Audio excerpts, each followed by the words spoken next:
You are Locked On Bears, your daily Chicago Bears podcast. Part of the Locked On Podcast Network, your team every day.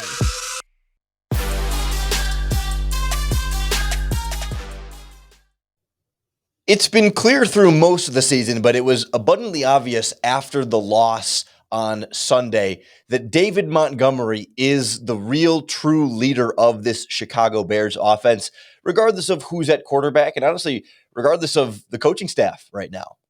This is Locked On Bears, and I'm your host, Lorin Cox. I'm an analyst for Pro Football Focus, and I'm here to bring you your daily, in-depth Chicago Bears news and analysis. You can follow me on Twitter at CoxSports1. You can follow the podcast on Twitter at Locked On Bears. You can like Locked On Bears on Facebook. Join the Locked On Bears Facebook group for even more great Bears talk outside of the podcast.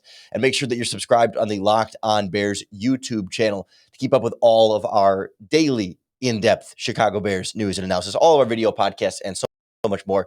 Thanks for making Locked On Bears your listen today and every day. We're here for you 5 days a week. And on the show today, it's kind of an ode to David Montgomery, but in particular, the way that he not only plays, but the way he leads this team off the field, the way he's responded to the adversity of this losing streak. Clearly something that they were missing, I think, while he was injured, in terms of just being that off the field guy and how important he is to this Bears offense. And really the Bears doing some things last week against the Cardinals that we've been kind of wanting to see them do, and not that they listen to the podcast, but doing some of the things we talked about doing on this podcast. And then we'll wrap up at the end with an update on Justin Fields' injury situation and how the Bears should handle their young quarterback entering a huge game against the Green Bay Packers, but balancing that against his sort of long-term growth and the long-term well-being of the Bears' young quarterback. Briefly, before we get into the David Montgomery stuff, and we're going to spend a lot of time on him today. We talked on yesterday's podcast a lot about the game against the Cardinals and Andy Dalton's interceptions, and I had a lot of Locked On Bears listeners reach out and say, hey, disagreeing a little bit on Dalton's first interception in particular to Jakeem Grant, and how that maybe Dalton deserved more blame on that than I was giving him. And I would say that, yes, I mean, maybe I was too quick later in the podcast to say it was saying it was not his fault at all. And I was hoping to try and make it clear, and maybe I didn't make it clear enough, that it was a bad throw. It was an inaccurate pass, but it was not a pass that should have been intercepted the moment it left Dalton's hands, right? It's those types of balls, when it hits your receiver in the hands, you do expect your receiver to catch it, even if it's an inaccurate pass. It was a catchable, inaccurate pass. It was not a perfect throw from Andy Dalton, in the same way that the low one to Cole Kmet was also not a perfect throw from Andy Dalton. The first one worse from Dalton than the second one, and not that he is blameless and did nothing wrong in those plays, but his throw was not why that pass was intercepted, and that's why I'm willing to give a little bit more of some leeway to Dalton on that one. That, yes, it was high and behind, and that's bad, and you can't do that passing over the middle of the field. But you also don't expect a high and behind pass like that to be intercepted in that way, because your wide receiver will either get a hands on it and catch it, or it'll fall to the ground. Or it was sort of some bad luck that turned what was an inaccurate pass into an interceptable pass. So that was the differentiation I wanted to get to there. But it's, it kind of goes on the list of another tough Bears loss. And we've been seeing a lot of those lately, and the whole team is kind of dealing with that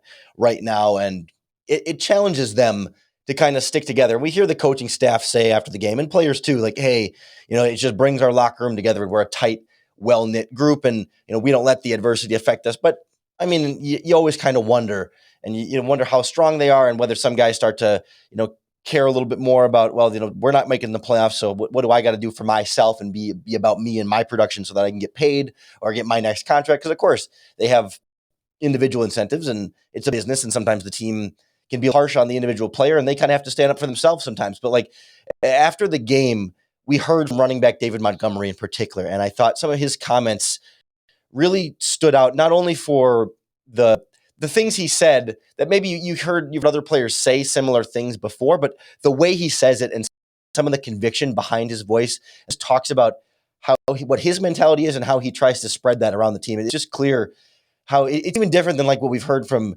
Andy Dalton and other Bears quarterbacks in the past about leadership and stuff. There's just something a little bit different about the way Montgomery says it. An extension of what you were just talking about a minute ago, how do you as a group manufacture the energy when the energy doesn't come from wins and momentum and that natural positive momentum? You got to really – that's a good question. Throughout the entirety of my life, I've dreamed of getting to this level playing football. I've dreamed of getting to the level to where I can say I'm a professional athlete in the NFL, and I'm here. And as you learn, you get to the NFL, it's all predicated off wins and losses. But in the midst of it, through the journey of the wins and losses, you tend to forget about why you do what you do. You forget about who you do it for. And a lot of times you got to take a step back and reevaluate yourself and understand that I was a little kid playing this game. I started playing this game when I was a little kid. And you got to get back to the basics of just having fun with it, regardless of how it looks. Even when it's dark, or as dark as it may seem or as it may be, you still got to understand that it's still a game. You still meant to have fun. And everybody in the world don't get to do this. So you got to take advantage of it, and you got to enjoy it while you got it, because it's not forever. Could you talk about how perhaps, I don't know, excitement is the right word, but of the next 5 games, 4 of them are going to be against teams with losing records below the 500 mark. So you're still in the playoff picture. Could you talk about how that, helps you guys continue on through the season, even though you start with Green Bay next week? It's simple. Just taking it 1 week at a time, 1 day at a time. You can only control the now, and that affects the future. So I come to work every day. I'm getting the guys going. Ain't going to be no moping around. I'm not built like that. I've been built different my whole life. I'm not finna change now because it get hard. I'm going to go into work, and I'm going to get on everybody's ass, and they going to get on mine too. And we're going to go back to the drawing board. We're going to figure it out. Because regardless of anybody else who want to give up on us, I ain't giving up on us. So that's what it's going to be. That's a player I want to play with. That's a player I want to play for. That's a guy in my locker room that I want front and center. Every team meeting, every team speech, every opportunity. That's the type of infectious positive behavior, but it's not, there's a new term like toxic positivity where you pretend to be positive all the time, even when things are not. And it's not healthy to be overly positive about everything all the time, that there's room for negative emotion. And I don't get any of that from David Montgomery, right? It's such a genuine, way of thinking, and just his thought processes and the way he's been raised, and the right mentality. I mean, it's just everything right about a football player and a leader that you want in your locker room, whether you're 4-8 or 8-4 or 16-0, right? I mean, that's the kind of player that you just want to play for and want on your team, off the field, regardless of all the great things he does on the field and the ways he helps this team. I want to go a little bit more specifically in how the Bears were able to use him a bit more against the Cardinals than we saw in some previous weeks, and how that just really kind of brings the whole picture together for what David Montgomery means to this offense, what makes him truly a leader for this team on and off the field. Next on Locked On Bears. You listen to podcasts for the power of knowledge. You switch to Boost Mobile for the power of saving money. Because with Boost, you get the power of a free 5G phone, so you can listen to all the latest episodes of Locked On Bears, but the power of 3 unlimited data lines for $30 a month per line, so your family can harness all of that brain power too. And with the power of one of America's largest 5G networks, so you can do it all at the speed of 5G. With all that money you'll save and all that knowledge you'll gain, just how powerful will you become? Switch to Boost Mobile and find out. Get a free Samsung Galaxy A32 5G when you switch to one of America's largest 5G networks. More power to save. Boost Mobile. Just free phone limited to new customers and 1 per line. Additional restrictions apply. Offers and coverage not available everywhere or for all phones and networks. See boostmobile.com for details.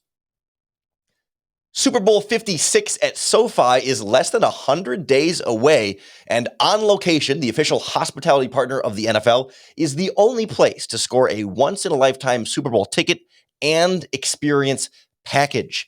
You can select your exact seats and choose from elite experiences featuring an exclusive pregame celebration with NFL legends, 5-star LA hotels, and food by the great Wolfgang Puck.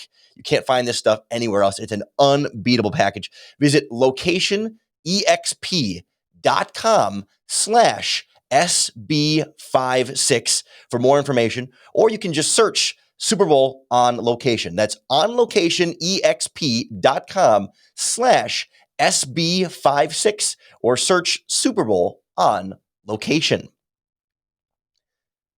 David Montgomery was definitely on location for this Bears offense against the Arizona Cardinals. It kind of felt like, at least since the injury, certainly the game where he was most back into being the true, workhorse and leader of this Bears offense. I mean, it wasn't his career high or it wasn't his season high in rushing yards, but still 21 carries is the most he's had since before the injury, and 90 yards was also the most he's had before the injury. Found the end zone as well. Season high in catches and receptions, though, and that was a really big thing that we talked about on Friday's podcast. Every Friday on the show, we put together a game plan for what the Chicago Bears can do, what they can try and upset their opponent and get that W, get back in the win column, and kind of keep things going in that positive direction. And it's one of those things that can be a little bit easier said than done on paper, but we try and find a weakness or something that we see in the opponent on tape that the Chicago Bears might be able to take advantage of. And on Friday's podcast, we talked a lot about how the Arizona Cardinals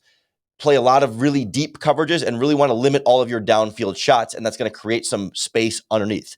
And the other thing we talked about last week on the podcast, even before Friday, was how the Bears had not gotten their running backs involved in the passing game nearly enough. That heading into this past weekend, the Bears were last in the NFL in receptions by running backs and last in the NFL in receiving yards by running backs. And lo and behold, they go into this game, and David Montgomery is their leading receiver and does a lot to keep the offense moving in the passing game. 8 catches for 51 yards and a touchdown in there. I mean, mostly the check down option, but they created some space for those check downs to be able to make some moves. And it's all about getting the ball into the hands of your playmakers and letting them make plays. And Matt Nagy and Bill Lazor had really failed to do that consistently with David Montgomery or really Khalil Herbert for a lot of the season. There was a game, I think it was off the top of my head, the Lions game. Khalil Herbert might have had like 5 catches or so in that game. And I was going through and looking at the two quarterbacks and whether it was a Dalton thing versus a Fields thing. Fields not throwing the running backs much.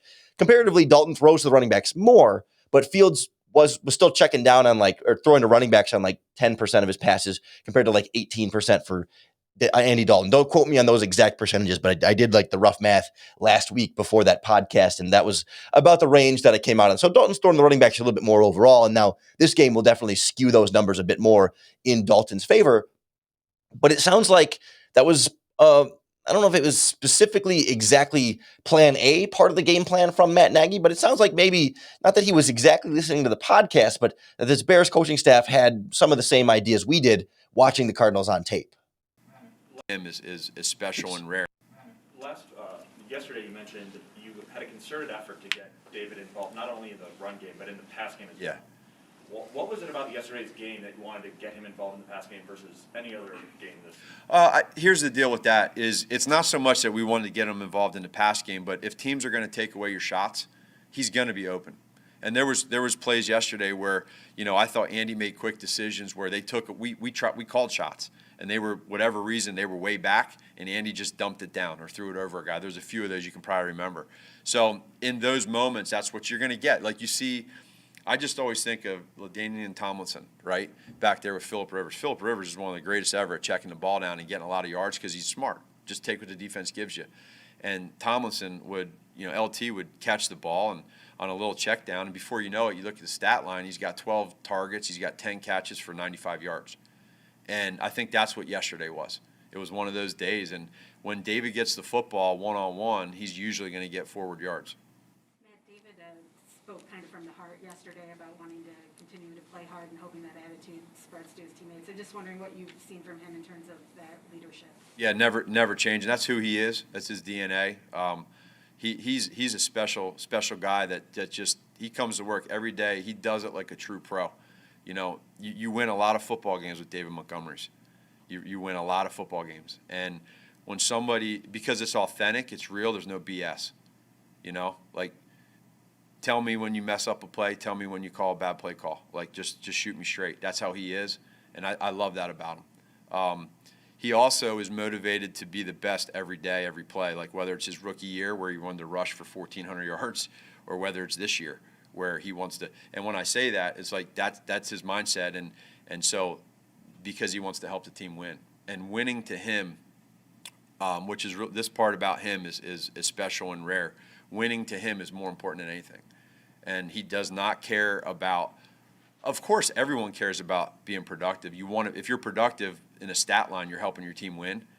But he would rather win than be productive in his stat line, and I think that's what has always intrigued me, and I've always appreciated his approach, and very focused. Just a great guy. I mean, like I said, you'll win a lot of football games with David Montgomery.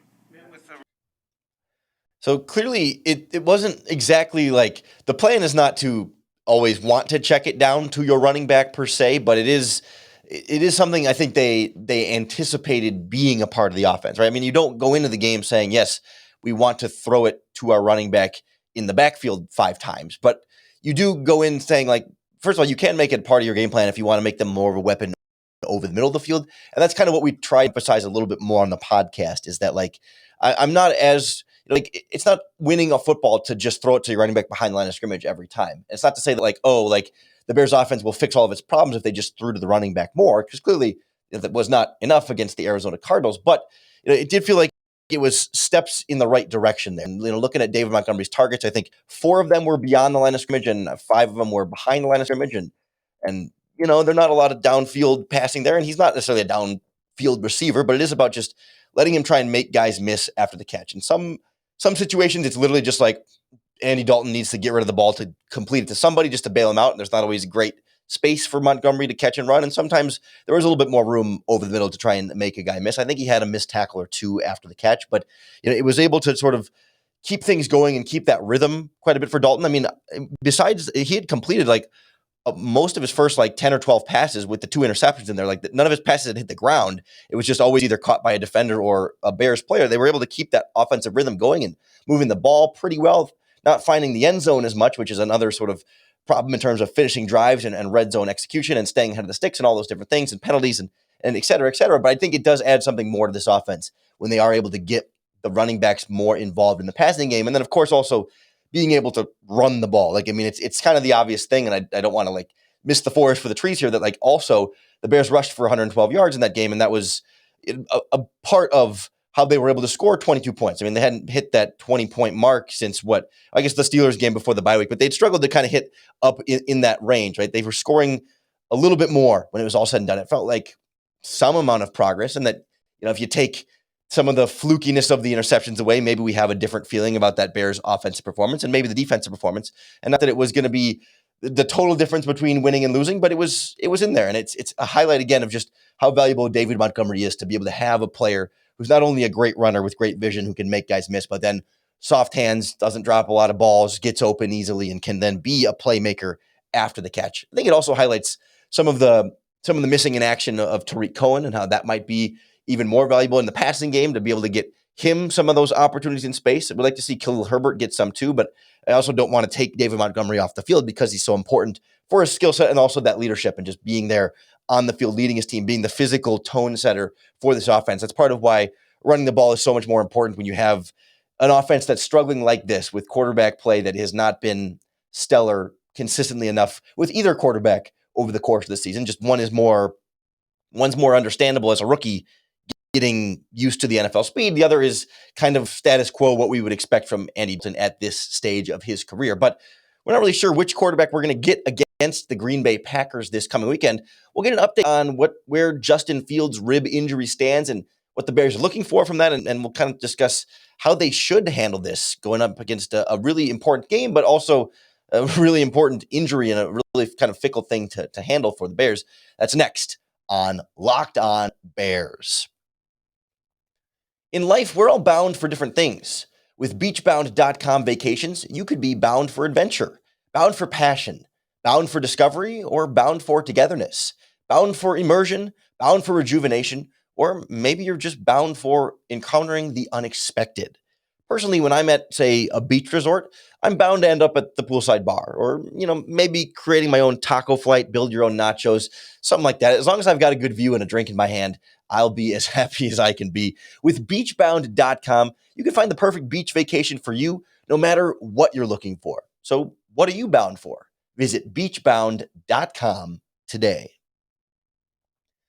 The Bears are bound to get their rookie quarterback back eventually. It's just still been a question of when. And rib injuries for a guy like Justin Fields can definitely be a concern, right? When he's a quarterback that does leave the pocket and has taken some hits and is just tough and physical and a playmaker and wants to go the extra mile for his team. I mean, rib injuries are hard for every quarterback, and I don't want to like downplay that at all for even like somebody like Andy Dalton, who's, you can make the same argument, say, well, he's a little bit statuesque sometimes in the pocket, although he's been pretty elusive at making guys miss. We saw last week. But regardless, a quarterback that can't move could also take some rib shots in there too. So it's not necessarily like Fields is so much worse or different than every other quarterback, but there is that concern with him taking hits as he's scrambling and maybe exposing his body a little bit more. And so, it becomes a question of what percentage of Justin Fields are you going to get?